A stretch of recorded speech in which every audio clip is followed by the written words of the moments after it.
श्री गुरु जंभेश्वर भगवान की जय। जी सभी को नमन प्रणाम।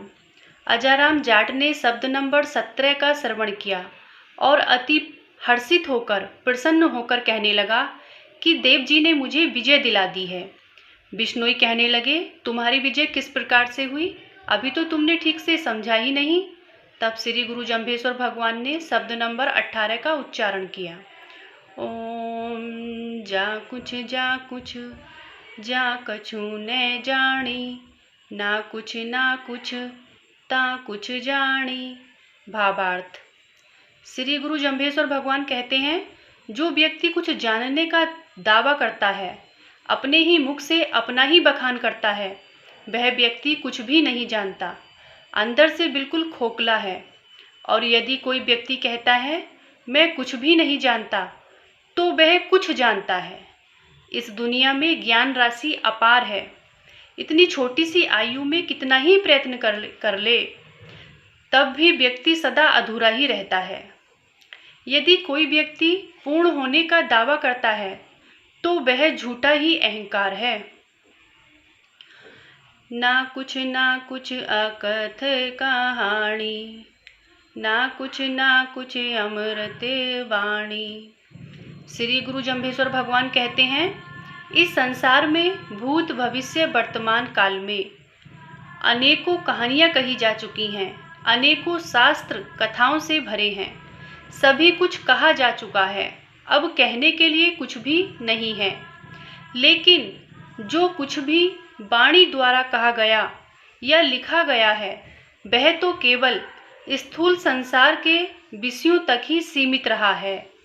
उस अमृत में सच्चित आनंद ब्रह्म का निरूपण नहीं हो सका है। वेद के ऋषियों ने भी नेति नेति कहकर अपनी वाणी को विराम दिया है। ज्ञानी सो तो ज्ञानी रोबत, पढ़िया रोबत गाए। श्री गुरु जंभेश्वर भगवान कहते हैं, उस प्राप्य वस्तु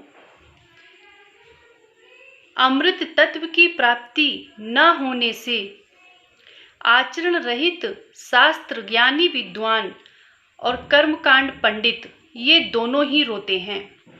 व्यक्ति संसार की कितनी ही भोग विलास संबंधी सामग्री एकत्रित कर ले, आखिर तो उसे रोना ही पड़ेगा, क्योंकि उस आनंद रहित वस्तुओं में परमानंद कहाँ है। केल करंता मोरी मोरा रोबत, जोय जोय पगा दिखाही।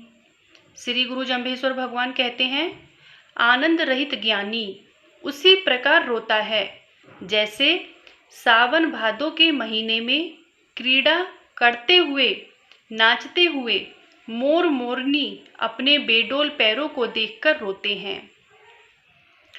उरद खेणी उन मन रोबत, मूर्खा रोबत धाही।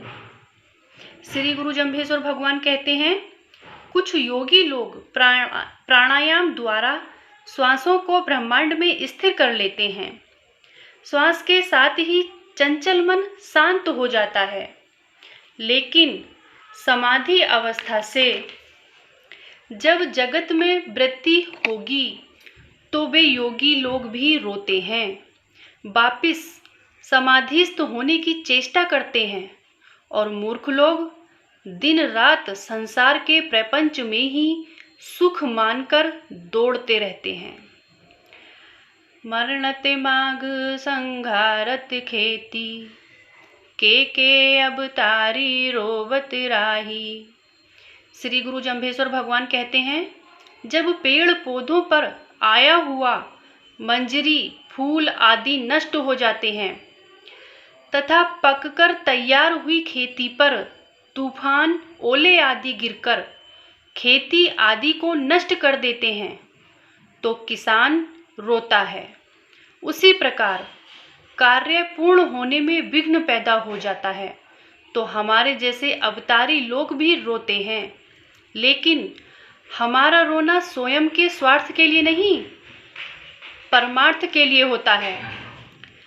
जड़िया बूटी जे जग जीवे, तो बेदा क्यों मर जाही। श्री गुरु जम्भेश्वर भगवान कहते हैं, रोने से छूटने का उपाय जड़ी बूटी औषधियाँ नहीं हो सकती। हाँ, यदि औषधि मंत्र आदि उपाय हो तो दुख छूट जाए, औषधि से अमर हो जाए, जगत जीवन को धारण कर ले। वैद्य लोग क्यों मर जाते हैं, क्यों दुखी होते हैं, क्यों रोते हैं। खोज पीराणी ऐसा वीनाणी, नुगरा खोजत नाही। श्री गुरु जम्भेश्वर भगवान कहते हैं, यदि तुझे दुखों से छूटना है तो हे प्राणी, उस नित्य निरंजन सच्चित आनंद रूप तत्व की खोज करके प्राप्ति कर तथा जीवन को तन्मय बना, यही उपाय है। नुगरा मनमुखी हठी लोग उसकी खोज नहीं कर सकते और दुखों से भी नहीं छूट सकते। जहाँ कुछ होता ना कुछ होइसी, बल कुछ होइसी ताही।